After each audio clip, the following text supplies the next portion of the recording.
Arizona, Colorado, Indiana, Michigan, New Jersey, Tennessee, and Virginia. Listen up. WynnBET is now live in all these states, and the excitement of Wynn Las Vegas has finally landed in online sports betting and casino play. From boosted parlays to live in-game offs on every major sport, WynnBET gives you the tools to win. Sign up today for your risk-free $1,000 sports bet. Download the WynnBET app now or visit wynnbet.com to start winning.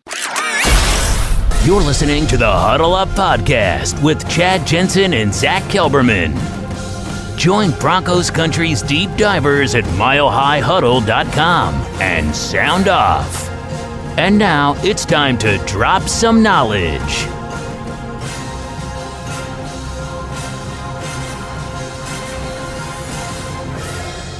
Welcome in, everybody. It is the Huddle Up Podcast, presented, as always, by Mile High Huddle, powered by Blue Wire Pods, and I'm your host, Chad Jensen.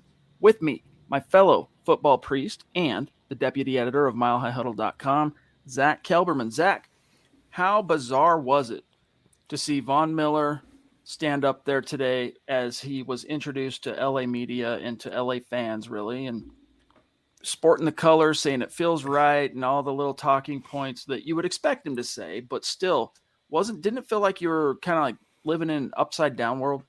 I think the most bizarre thing was the fact that his number was literally peeling off the jersey he was wearing. I mean, did they put the number on there with duct tape? I don't really understand that.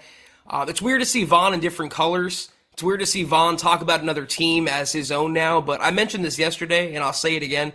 When he said, I went to sleep 4-4 and I woke up 7-1, that's spoken like a man who finally escaped purgatory. And I don't think a person or professional could blame him for feeling that way. A lot of people are taking those comments to mean like he already forgot about the Broncos, he turned the page, he's divested now.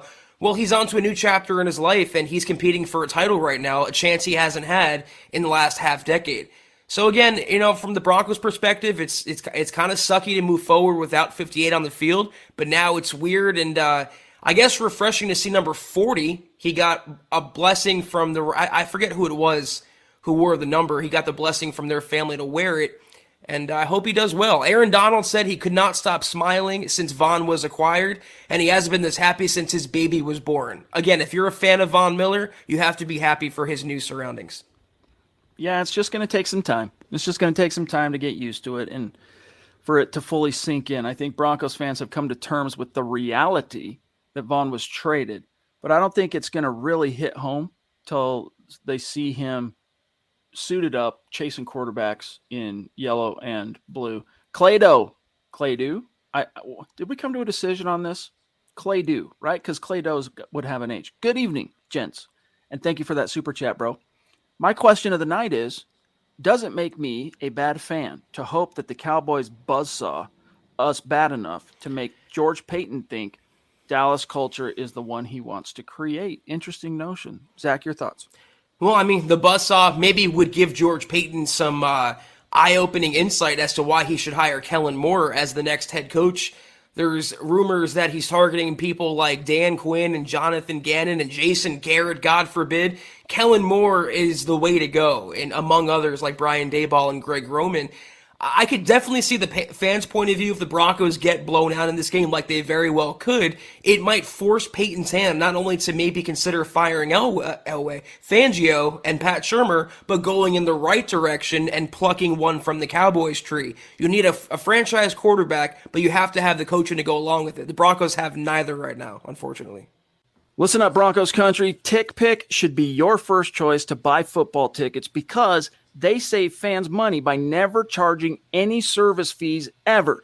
TickPick is the exclusive ticketing partner for the Huddle Up Podcast and the Blue Wire Network. Denver Broncos football is finally back, and there's no need to exhaust yourself searching all over the internet to find Broncos tickets anymore, because TickPick, that's TickPick, is the original no-fee ticket site and the only one you'll ever need as your go-to for all NFL tickets. TickPick got rid of all those awful service fees that the other ticket sites charge, which lets them guarantee the best prices on all of their NFL tickets. Don't believe it? If you can find find better prices for the same seats on another ticket site, TickPick will give you 110% of the difference in the purchase price. That's right, guys. When we were searching for tickets for the MHH meet and greet for week 3 at home, Broncos versus Jets, TickPick had us locked down. So visit tickpick.com/huddle today and use the promo code HUDDLE to save $10 on your first order of Broncos tickets.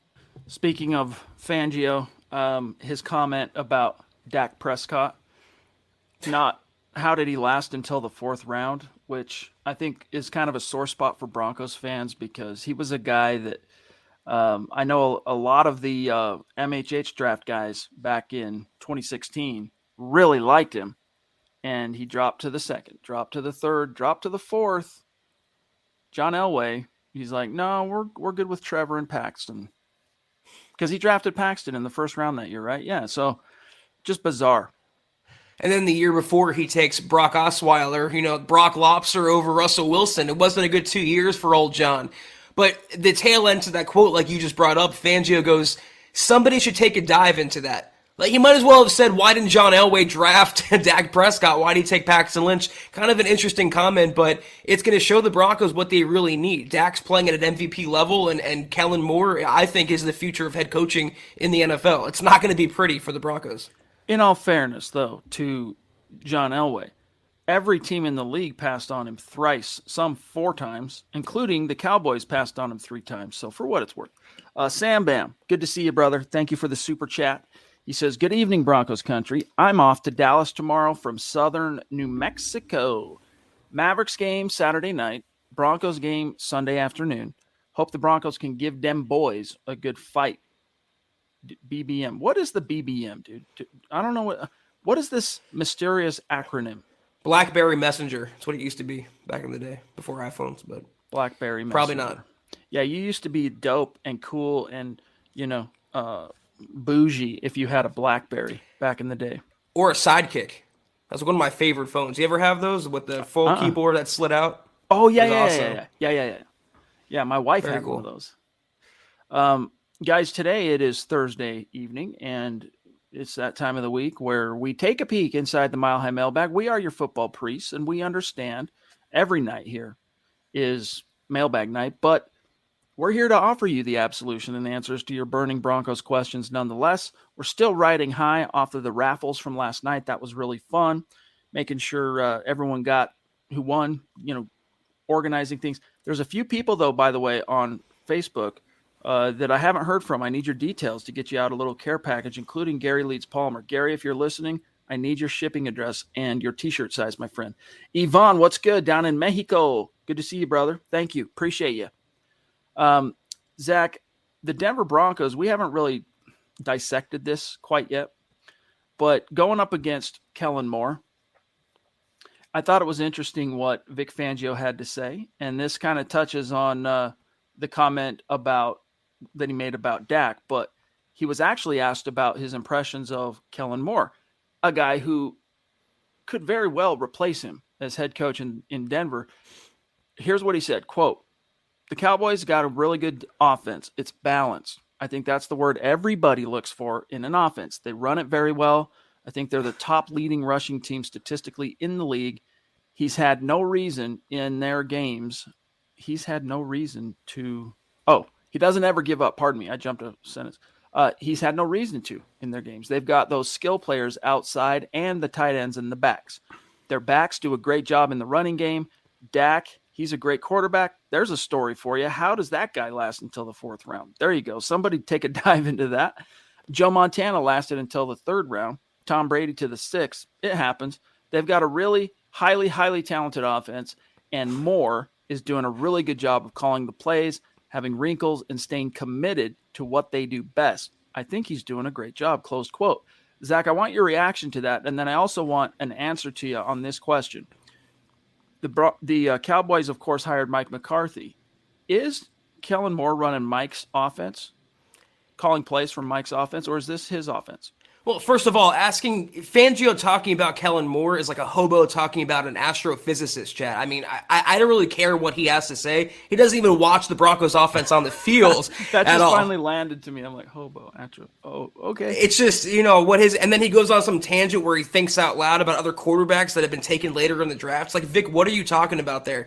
But in terms of Dallas, it's actually Mike McCarthy running Kellen Moore's playbook. Kellen Moore is the Pat Shurmur of the Cowboys offense. The difference is Kellen Moore is actually talented and competent at his job. But it's fully his system. It's his play calling. Him and Dak kind of devise plays weekly depending on game plans and opponents. They even kind of do audibles mid-game. They have a really good sympactico going on. So it's fully Kellen Moore's experience, and Mike McCarthy kind of defaults to him on most calls.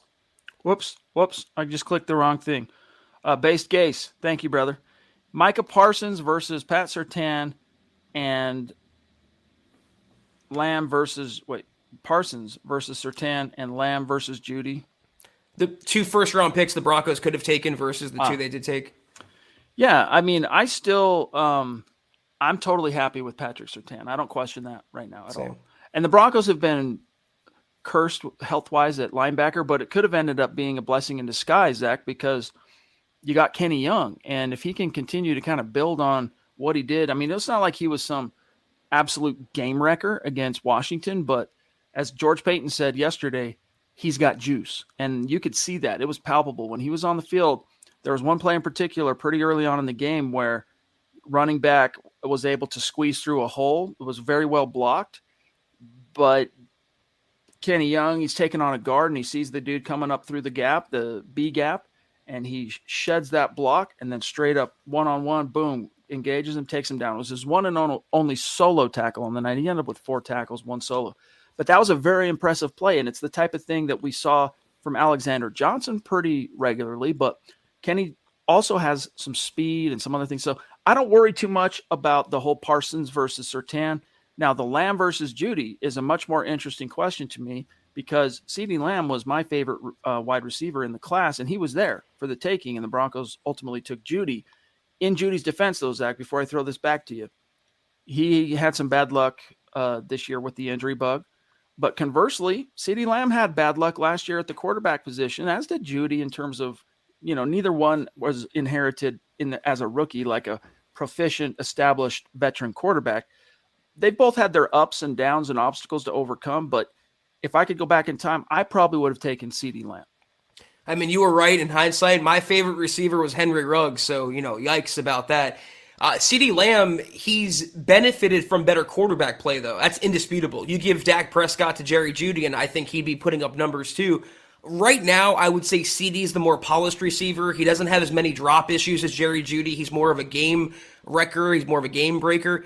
I'm with you on Surtain. He's going to be a Pro Bowl, if not all-pro caliber player, but so is Micah Parsons. And it's interesting that I believe it was George Payton who said if they didn't take Pat Surtain at number 9, Micah Parsons would have been their pick there. So it was kind of neck and neck. The guy is an absolute monster off the edge. He can play defensive end. He can play linebacker, off ball. He does it all. And against a Garrett Bowles-less offensive line, could be a long, long afternoon for Teddy B. What's interesting is Malik Reed actually played some catch-up. He's on pace right now to barely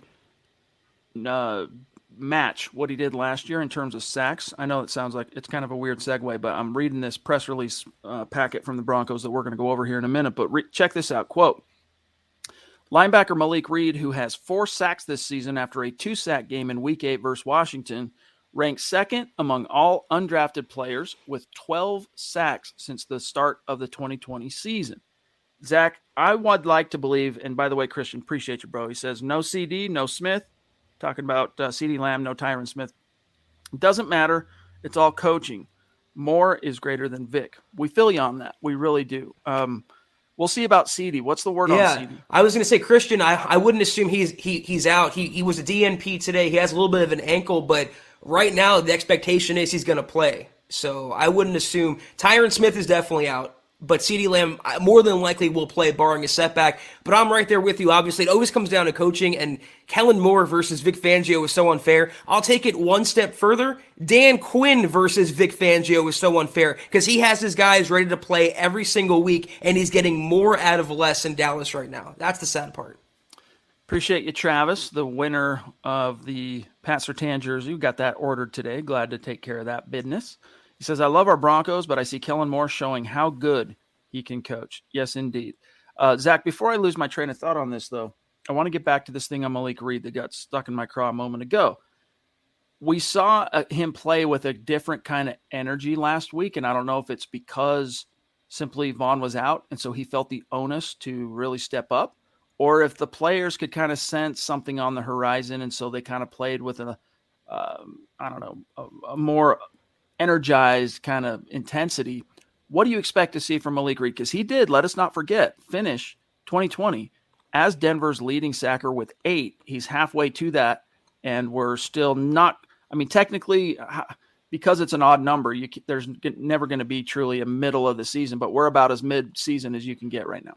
Well, let's also keep in context that Washington was down 3 starters on the OL, so that made the job easier for everyone involved. Malik Reed had a good game, but that contributed to it. I think he benefited from having front 7 play from Shelby and Draymond getting pushed up the middle. That helped the linebackers out. I think Jonathan Cooper was something of explosive bookend off the edge, and it just helped that he beat his man one-on-one. The defense was a little up more for that game than previous games. Nothing overwhelming as far as I'm concerned. If the Broncos were smart, they would employ the same approach. The Cowboys are not going to have Tyron Smith. They're starting Terrence Steele, who's playing right tackle right now, left tackle, former undrafted free agent. He's not exactly Tyron Smith, put it that way. He is beatable. So I would hammer that side, and hopefully Malik Reed can beat his man one-on-one. We'll see if it was just an outlier this coming week. The Duchess, and then I want to grab this YouTube comment from Harold Richard here. Michaela says, anyone wonder where we would be if we would have drafted Dak or even Deshaun Watson? Oh, to dream. The Duchess jumping in. Thank you so much. And by the way, we need to know what your jersey size is. So let us know. Scott can keep an eye out. Just say it in the chat because we do have your address, but what's your jersey size? I'm not sure on that. Where would we be?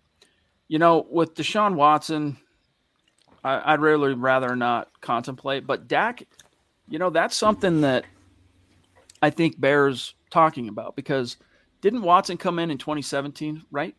I don't blame the Broncos at that stage for not taking Watson because they had just drafted Paxton Lynch and John Elway didn't feel like he had gotten a real honest evaluation of Paxton because of the passive-aggressive kind of power struggle that had ensued in Kubiak's last year with regard to Trevor Siemian. So I understand, with the exception of the Arizona Cardinals a couple of years ago, I mean, teams don't draft a Q in the first round and then draft another one the next year. It's so rare. It's not even saying exception to the rule. Like it just doesn't happen but once. But still, Dak, to think about what he could have done in Denver, you never know because sometimes in order for players to realize potential, they got to land in the right spot. And Dak did land in the right spot because Tony got hurt as a rookie. He got hurt early in training camp and boom, it became the Dak show from there for better or for worse. And it turned out to be Zach for the better. You know, I can answer the question. I think realistically, the Broncos would have been in the same spot as in real life where Dak and Deshaun ended up with subpar coaching.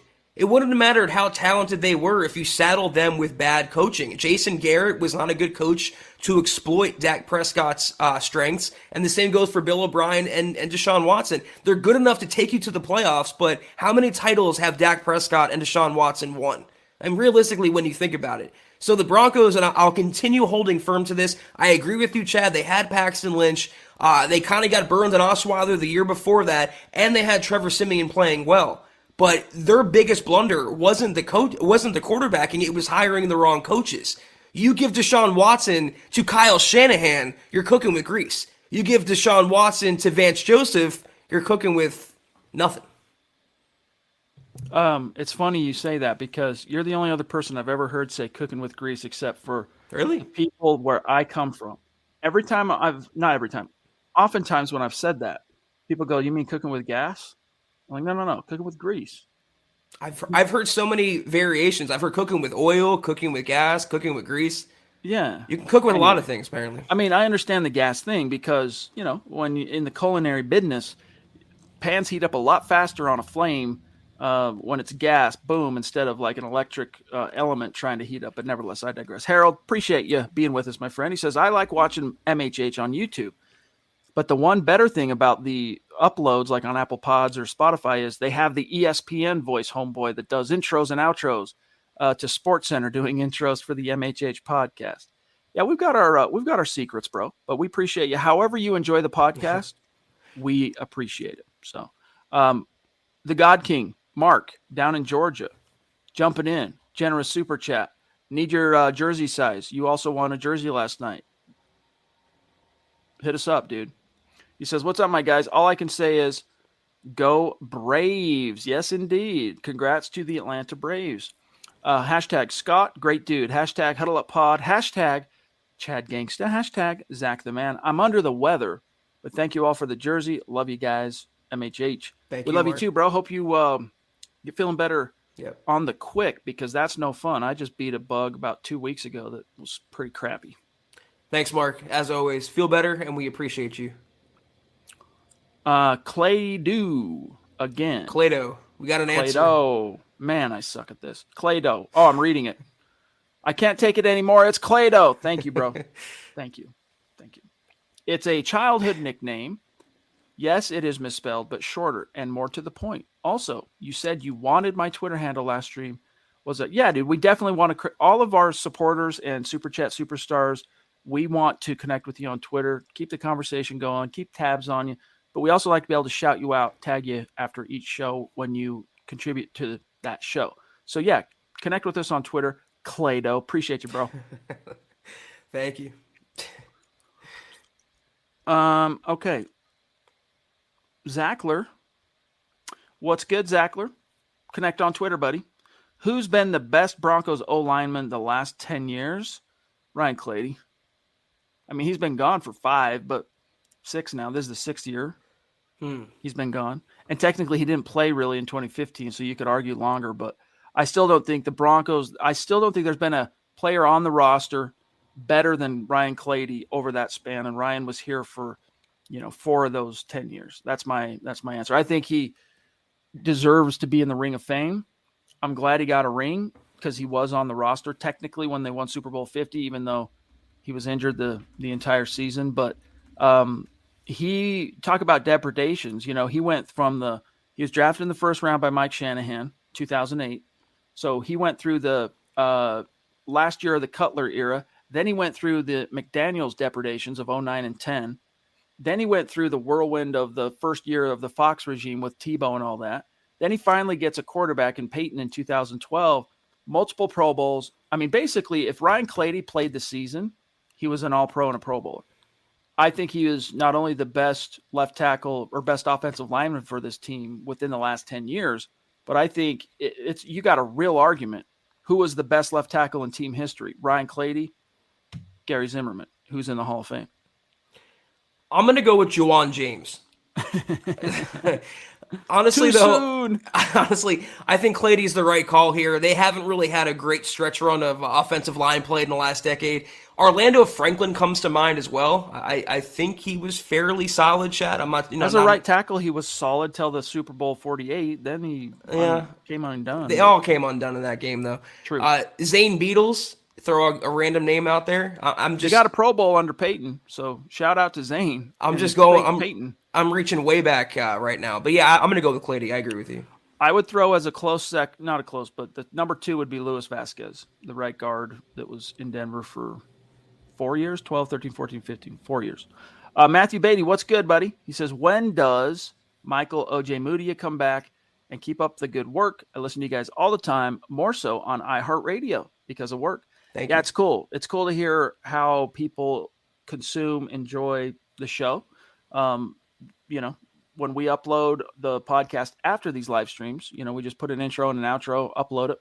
It goes to all the different podcast listening platforms. So cool to hear that you're checking it out on iHeart, buddy. Thanks. In terms of Ojemudia, I think he's a little further away from Asang Bassi, who's returning to practice. They're both coming off injuries, but it seems like OJ is a little further away. But he's going to make his debut at some point, and hopefully he holds up better than Kyle Fuller did in that role.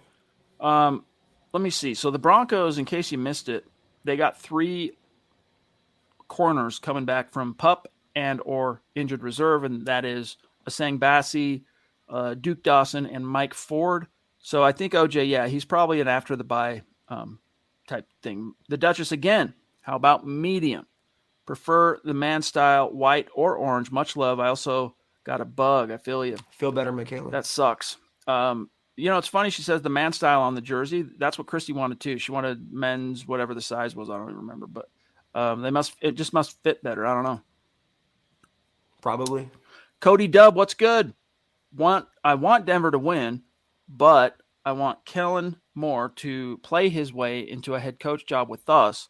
I think this could be the game for Kellen to show what he's got for Denver. Most definitely.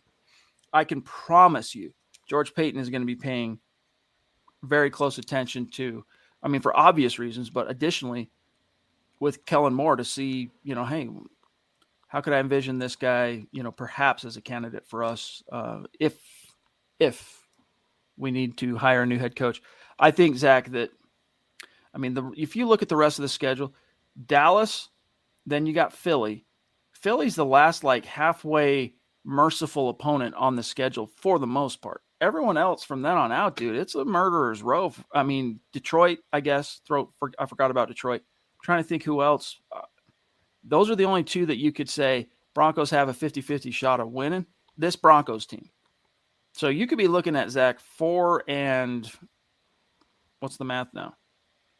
4 and 11? No, 4 and 13.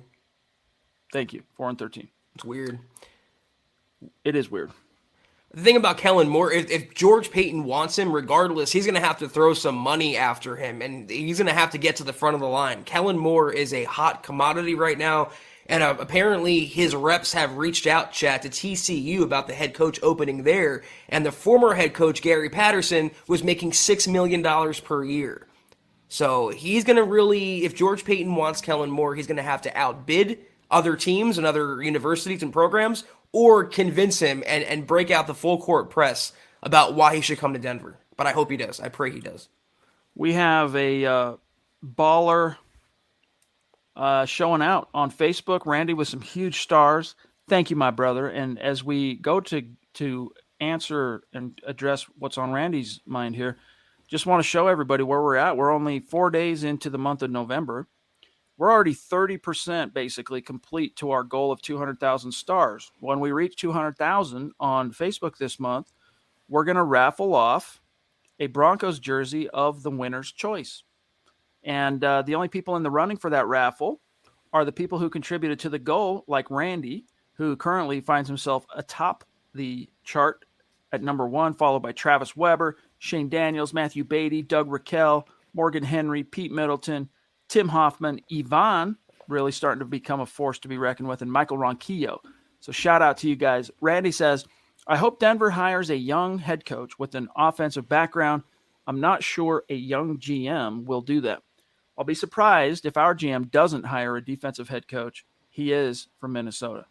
Yeah, that's a good point. That is a good point. But as much as I like Mike Zimmer, and I'm a Zimmer fanboy, what has it really done for the Vikings?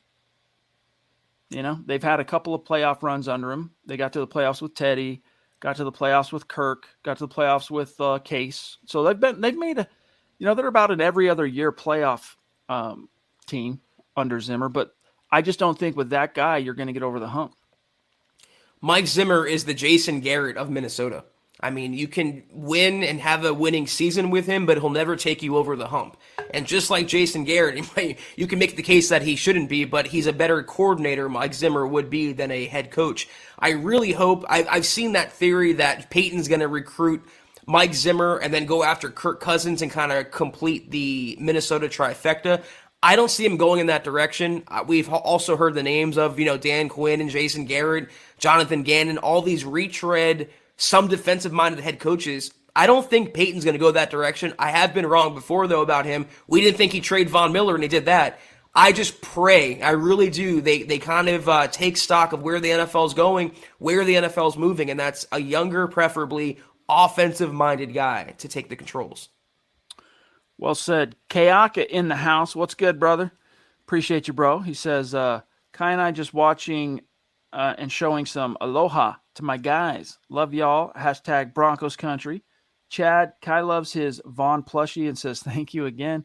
He was crushed when I gave him the Vaughn news. Yeah, dude, that's my boy. I gave him the little doll, baby Vaughn, we call him, and he loves that thing. He's a child, or he's a baby, 5 months. He doesn't even know what planet he's on, but he loves that baby Vaughn. Let me tell you something. I'm glad to hear the Vaughn plushie is doing what it's supposed to do, and yeah, bummer news. Thanks, Kayaka. You the man. I'm still waiting for that email, dog, by the way. Mike Reno, another legendary supporter on Facebook, saying, whatever happened to Mike Boone? Is he not going to get activated this year? He is activated. He just hasn't Pat gotten Shurmur happened. Yeah. He just hasn't gotten a touch yet. I mean, Pat Shurmur can barely figure out how to scheme 5 touches to Javonte and 8 to Melvin Gordon. And so it's no surprise, or it should come as no surprise, that Mike Boone is still yet to get his, I'm pretty sure he's yet to get a carry as a Bronco. Let me double check that. That's crazy. The Phillip Lindsay replacement, and he can't even get a carry, see the field. That's coaching. Coaching. I was looking at a list, Chad, on Twitter, and it was a list of touches by running back through, entering week 9 now. 130 for this guy, 120 for that guy. I looked up the Broncos. It's like 80 and 70 for Melvin Gordon and Javonte Williams. It's really sad what Pat Shurmur's doing to this offense. So check this out. He has 1 touch. Mike Boone caught a 3-yard pass against the Raiders. Not even a running play. He played 6 snaps that game, then didn't play any in week 7. In week 8, he played 1 single solitary offensive snap. On special teams, though, is where he's making his impact for now. But, yeah, I mean, money well spent, I guess, right? Raise your hand if you would rather have Phillip Lindsay back. I would. Doug Raquel, appreciate you, brother. He says, High Priest and Mile High Huddle family, such a blessing for this pod. A fan since 72. It will get better. Yeah, dude. Best predictor of future is the past. And the Broncos, when they have gone through low periods, they always bounce back. Unfortunately, most of those bounce backs following the low periods involved John Elway on some level. And so what comes after this down period that, is basically a result of Elway at the helm, only the football gods can tell. Yeah, it's unfortunate because everyone thought the tides were turning this year and we have to wait until 2022, it looks like. But the good thing is, in this day and age, if you hire the right coaches and get the good personnel in the building to match those coaches, you can turn it around in one season. So this time next year, we can be talking about a Broncos team that is maybe 6-2, not 4-4. It just depends on the coaching, but it can all turn around in 1 year. Just because they might enter a rebuild or whatever word you want to use, does not mean it has to be 3 years. It can happen in the same year. So keep your head up for sure. By the way, Randy, we don't see through our end. Scott has to tell us what the stars look like, because unlike YouTube, with Facebook on StreamYard, they haven't figured out how to display for us in the production room what the stars are. 15,000 stars from Randy. I mean, that is a baller support for us. So thank you, bro. Thank you, we love you up there in the Great White North. Stay warm, dog. Stay warm. Okay, let me see. We're at 31 minutes. We're doing pretty good. I still want to be able to go through some head-to-heads here. But let me just peruse. We want to try and get to... Do we really? We must. This is something that must be done. Marie says, didn't Dak miss a plane inbound to Denver to speak with Elway, and that pissed him off? Yeah, I'm trying to remember the exact story on that. But yeah, he somehow missed his opportunity to meet or work out for the Broncos. It was a pre-draft visit, wasn't it? Yeah, but it was an extenuating circumstance. Like, it wasn't just some young guy, being irresponsible. I'm trying to remember what that detail was off the top of my head that kept him from the plane. But either way, yeah, that good memory on you, Maurice. Missed planes, fax machines. The Broncos take L's from the most unlikely sources, don't they? Andrew Baker, but you know what? Here's the thing. If that fax machine doesn't go on the fritz, does DeMarcus Ware end up here in 2014, and do they then go on and still win a world title? Because you needed that to get Vaughn back. Remember, Vaughn, his career was teetering, dude. 2013, he's rocked with a 6-game suspension for trying to deceive the NFL drug testing policy by basically providing fake piss, and because he knew he was dirty. 6 games, they hit him hard, man. Then he tore his ACL. He was mingling with the wrong people, you know? It's like the whole idea of you sleep with the dogs, you get fleas, like my dad used to tell me. Choose your friends wisely. They say that you are the average of the 5 people you spend the most time with, for whatever that's worth. And Vaughn's average wasn't good. And Elvis, even though he looked up to Elvis and there was like a big bro component there, Zach, Elvis, I don't think, was the type of charismatic, take charge, let me tell you what's up, son, leader that Vaughn needed. And DeMarcus Ware, who he had looked up to and idolized as a kid growing up as a Cowboys fan, that alone was enough to get Vaughn's attention. And then the actual personality and leadership dynamic DeMarcus Ware had, that was the game changer. And 2014, I want to say it was like 14 and a half sacks, if I'm not mistaken. 2015, what's crazy is Vaughn didn't go off in terms of sacks in 2015 in the regular season. He had like 12 and a half or something like that. But that playoff run, golly, he and Ware together, man, they just hit the freaking zone right at the perfect time together, and the rest is history. But again, if that fax machine doesn't step in, Zach, and alter the destiny of Elvis Doomerville, maybe the destiny of the Broncos in 2015 would have ultimately been altered. Ever the optimist. I love it. Andrew Baker, what's good, buddy? He says, do we maybe keep Teddy Bridgewater if the quarterback we want isn't there, and fix these defensive and offensive lines? Yeah, that's a distinct possibility, guys, that fans need to be prepared for as a possibility, as a eventuality, not a guarantee. In fact, I wouldn't even say to expect it, but just prepare yourself, because if indeed this quarterback class turns out to be as thin, as all the draft nicks are saying, and nothing changes on that front, and the Broncos, even as he's stockpiling these premium round picks, Zach, it's just, there's nothing there worth ponying up those picks to move up and get a guy. He's going to figure out how to get by for one more year, and who better to do that with than Teddy? But here's the thing on that, Zach. If that's what ultimately ends up happening, the unfortunate part for the Broncos is their scouts are going to have to figure out that draft class quick as they possibly can, because you got free agency before you've got the draft. So if you want to keep Teddy around, you're going to have to make that decision and get it done well before you have a sure kind of understanding of your draft position and exactly where guys are going to fall.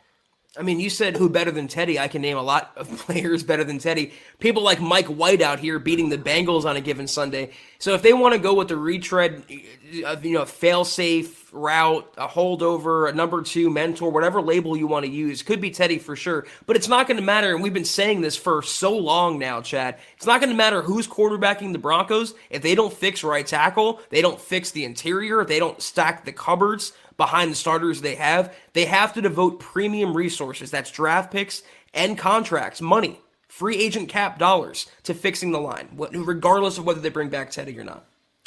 You have some pieces, but they are disparate, and despite having one of the top 3 position coaches on the defensive line and on the offensive line, the offensive line in particular is underperforming. They played better as a unit against Washington. The defensive line is starting to come along for whatever it's worth. Like Shelby's starting to flash. Draymond, he's been able to get steady pressure. He just still hasn't really had that much luck getting home.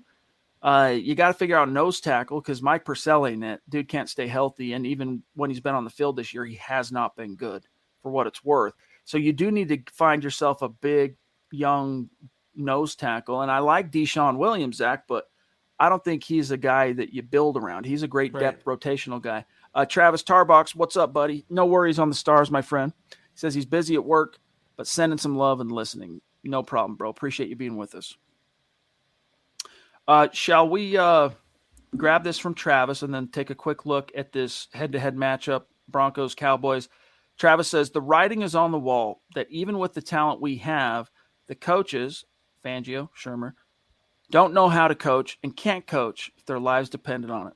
I hope Peyton and whoever is the one in the owner position sees this. Yeah, that's the thing that people got it twisted. Like George Payton, Zach, I understand why when the lights were on and he was standing in front of a microphone that he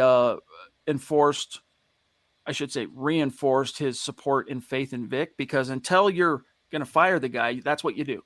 You know, when you're publicly facing and your head coach, as long as he's still collecting a paycheck from you, I mean, it's amateur hour, bush league to say, you know, yeah, Vic's on a short leash, guys. I might fire him tomorrow. I don't know. Next question. You know, that's not going to happen, right? But I still thought it was a little ill-advised to go so far, jumping the shark on, I took this job because of Vic, and doubling down like that, like, because it's so transparently not true. Not just the fact that we know he didn't take the job because of Vic, but because we know he doesn't really feel that way about Vic. How could you? I mean, we're not in the locker room every day. We're not in those position meetings, team meetings, GM meetings, Zach, but we have eyes and we can see what's happening on the field. In what world could George Payton truly be thinking that Vic's doing a great job, you know, onwards and upwards? It's all GM speak, and I think most fans are seasoned enough to know that, and the others are casuals who are taking Payton's word as gospel right now. So I think it's somewhat truthful what he's saying there in terms of the Broncos being in the thick of things, and it's somewhat deceiving for him saying that he took the job because of Fangio or that he has faith in him. That's always the dreaded vote of confidence. They're one step away from doing that, and that always signals the beginning of the end. And I'm telling you, don't believe into what Payton is saying in early November. Watch what he does in early January, and I promise you it'll be much different. Michael got his Justin Simmons jersey. Awesome, dude. Send us a selfie. We want to see you rocking that. We'll shout you out on MHH Social. Let's take a quick look here, Zach, at some head-to-heads. And quick reminder, green signifies top 10. Red signifies bottom 10, and the black are the teams in the middle. All right. Your Denver Broncos sit at 4-4, while the Cowboys have been defeated but once. The turnover margin, the Broncos, after starting off well into plus territory, are now -2. The Cowboys, meanwhile, are a healthy +5, which ranks them 6th in the league. The Broncos are 20th in turnover differential. Time of possession, the Broncos, Zach, still are managing to hold on to the ball, which is crazy. You know, there's enough of a sample size here now, Zach, to be able to draw some conclusions. One of those conclusions is the Broncos have been able to sustain some drives and stay on the field, but they're not converting them into points. And so that's the biggest thing that, not the biggest, but it's one of the biggest things that this offense led by Pat Shermer needs to fix, and fix fast. And I don't think it's going to happen against a Cowboys team playing at home this week in a friendly environment with a defense right now kind of exceeding expectations, flying around the field. The complete antithesis of anything you see out of the Broncos defense. They're constantly up for every game. And to answer Matthew's question here, would you say the secondary is better? From a talent perspective, the Broncos have more talent. They're a better defense on paper, but right now Dan Quinn is getting more out of Dallas's players than Vic Fangio is out of the Broncos players. So that's where coaching comes in. It's really not going to matter what the Broncos do, because unless they totally grow a brain between now and Sunday afternoon, Chad, I mean, they're going to get killed. Honestly, off the edge. Look at this. All the green. Cowboys, net yards per game, first. Yards per play, second. Points per game, third. Averaging 32 points a game, you guys. 32 points a game. Like, that is gnarly. Net yards rushing per game, they're number 2. Net yards passing per game, they're number 3. The fewest interceptions, the 10th fewest interceptions. They have lost 4 fumbles, which puts them middle of the pack. They have given it away a total of 9 times, which puts them just outside the top 10 and fewest. And they've only allowed 12 sacks through 8 games, which is tied for the 6th fewest. They are the 4th best third down offense, converting 47.2% of their third down tries. 4th. Red zone, though, they're struggling, which is interesting. I wonder why that is. Let's take a look at your Denver Broncos, though. net yards per game. It's not on the screen. Can we put it on the screen? You're not seeing it? I'm not. No. There we go. That's weird. Okay, apologies for that, guys. So here, look at this. Here's the illustration. Okay, look at all the green here for your Dallas Cowboys, or not your Dallas Cowboys, but for the Dallas Cowboys. Look at this. Meanwhile, the Broncos, 21st in net yards per game compared to Dallas being the first. Yards per play, Broncos are 21st, Cowboys second. Points per game, 23rd, averaging just 19. So right there, Zach, if you're picking this game, you could probably 2-score blowout, if not more. We'll see. Broncos are 20th in rushing, 17th in passing, tied for 16th in interceptions, the fewest, 16th fewest interceptions with 6, 17th fewest fumbles with 4, 15th fewest giveaways with 10. And then you get to sacks allowed. Oof, look at the difference here. Cowboys 12, as I mentioned. Broncos have allowed 25, which is, there's only 2 teams worse than Denver in giving up sacks on the quarterback. Third down percentage, there's only 4 teams worse than the Broncos. Red zone, only 5 teams. So, Zach, it's shaping up, unless the defense without Von Miller, and we'll go through this, but unless the defense plays truly inspired ball. Look at that. It's going to be tough sledding. Look at that, though. I mean, all the Broncos rankings in the lower 20s and the mid-teens, and you have the Cowboys 3rd, 2nd, 3rd, 1st, 6th. It's really an interesting contrast in what one team is trending toward, another team is trending toward when it comes to watching the Broncos offense versus the Cowboys offense. It's 2D versus 4D, honestly. Let's look at these defenses, though, because we keep hearing about how good the Cowboys' defense is. Well, statistically, they're not as good, but they are in a few key areas. We'll get to that. First off, the Broncos are the 6th ranked defense when it comes to yards per game. They're giving up 325.8, which is good. All right, they're a top 10 yards per game defense. Meanwhile, Cowboys are ranked 19th, giving up 366. Yards per play, the Broncos are just outside the top 10, whereas the Cowboys are 27th. Points per game, the Broncos are allowing only 17.1, which is, there's only one team in the league that's allowing less points per game to opponents than the Broncos. Cowboys are middle of the pack at 16th, average relinquishing 23 points per game. Net rushing, the Broncos are allowing just 101 yards per game to opponents, 9th. But the Cowboys, this is their calling card, it looks like here, all right? They are the 6th best rushing defense with just 88.3 yards per game that they're allowing. Now, one of the reasons, Zach, I want to pick your brain on this real quick. My theory on this is one of the reasons their rushing defense is so highly ranked is because the offense has been so prolific, teams have to abandon the run quite quickly in game plans. Exactly. It's all about game flow, game script. Those are terms that you're hearing more and more often lately, the buzzwords, but it's true. When you're facing the Cowboys offense and you find yourself down 14, 17 points in the blink of an eye, you're not going to stick to running the ball. You're going to start passing. That's why you see the big differential there, 6 to 28th, when it comes to rushing versus passing. So, net passing, the Broncos are still in the top 10 as a defense, barely. The Cowboys, though, because teams are throwing so much at them and trying to catch up, are 28th passing defense. Interceptions, the Broncos only have 6, while the Cowboys have 11. Fumble recoveries, Broncos only have 2, Cowboys have 3. Takeaways, Broncos have 8, but this is a number, Zach, that has my attention. Cowboys have 14 takeaways, which ties them for the 3rd most in the league.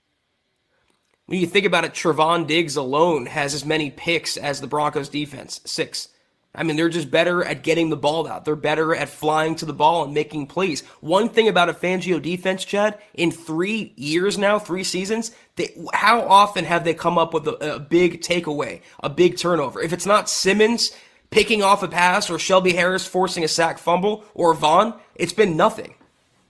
Dude, honestly, last week's game against Washington was the first game I can remember since Fangio's first year where the defense actually made the type of plays that will win you the game in the clutch. Malik Reed's sack, his strip sack, the interception on 4th down, like those are the type of plays that you need from a truly proficient defense when the chips are down. You got it last week. If you can continue to play like that in the key situations, your team's going to have a chance. Now let's look at sacks. Broncos have 20, tied for 7th. The Cowboys, Zach, we hear about these edge rushers, but they only have 12 sacks. Tell fans, Broncos fans who might not be as educated on the Cowboys personnel, what to expect as far as their edge and their pass rush. Well, they've been without DeMarcus Lawrence for the last 5 or so weeks. He's been on IR. He is their best defensive pass rusher. Before Randy Gregory came to be, he's this team sack leader right now. I believe he still has 4.5 sacks. He might have 5.5. They also are getting production, obviously, from Micah Parsons, but because Parsons is playing so many roles, they've dealt with injuries and this and that. He's also covering a lot more people. He's being used in different roles. So the sack totals could be a little bit of an illusion. They're getting a lot of pressure. They have a couple rookies. They have a guy named Osa, whose last name I refuse to butcher live on air. It's not a Cowboys podcast. They also have Chauncey Golston. They really do have a couple players in the front seven that can get after the quarterback, but none more threatening than Micah Parsons and Randy Gregory. It's going to be a long afternoon if Calvin Anderson and Bobby Massey don't hold up, of all people. Third down, Broncos are bad. Only 5 teams are worse than the Broncos defense on third down. Meanwhile, Cowboys, that's their calling card. Their calling card is actually their third down defense. That's allowing them to get off the field and give the ball back to their quarterback in that offense. Second best third down defense. Red zone percentage, though, the Broncos, one of the reasons why they've been able to kind of, as George Payton would say, stay in the thick of it, hanging on for dear life, is they have maintained, for the most part, good red zone defense, allowing touchdowns on only 50% of trips. Cowboys, though, not so much. We could go through special teams. I don't really want to. We're getting along in the stream anyway. But that's your head-to-head comparison, Zach. And obviously off the cuff, just going off stats, it's looking like, again, this type of an opponent, as explosive as they are on offense and as kind of dangerous as they can be in certain situations on defense, if you don't mind your P's and Q's, if you don't come out like you want to be there, if you don't come out and out physical and bring a higher level of intensity, even if you're not as good, you're going to not only get blown off the ball, it will be a buzzsaw. The only hope, and I wrote this as a little preview for the Mile High Roundtable article coming out, previewing the game. The only hope the Broncos really have, if you break this down, the game down on paper, is a trap game, a letdown game for the Cowboys, where they're welcoming in an opponent to their house, opponent that's not as good. They're coming off the big emotional victory without Dak last week. Dak's coming back. So barring an injury of some sort or a letdown game, how could you have any confidence, Chad, picking the Broncos, a team that barely eked past the Washington football team, a bad team, in a game they had to have? It's going to be tough. Matt Beatty says, other than Diggs, would you say the secondary is better? The Broncos secondary is better than the Cowboys? Zach, your answer. On paper, the Broncos are, but again, Dan Quinn is getting more out of the Cowboys defense right now. I mean, they have names like J-Ron Curse and DeMonte KZ and Anthony Brown, Jordan Lewis. That's not names like Patrick Surtain and Kyle Fuller, Justin Simmons, Kareem Jackson. The Broncos have the name power. They don't have the staying power. It's all about coaching, and right now they're getting decent production from a unit that's half as talented on paper than the Cowboys and the Broncos are. Guys, we have to rapid fire any remaining questions or supers that are in the chat.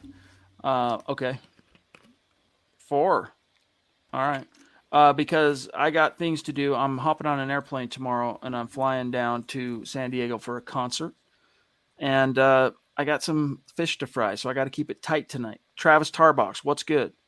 Since we signed, a.k.a. acquired, Kenny Young via trade, do you guys think we will re-sign either Josie Jewell or Alexander Johnson?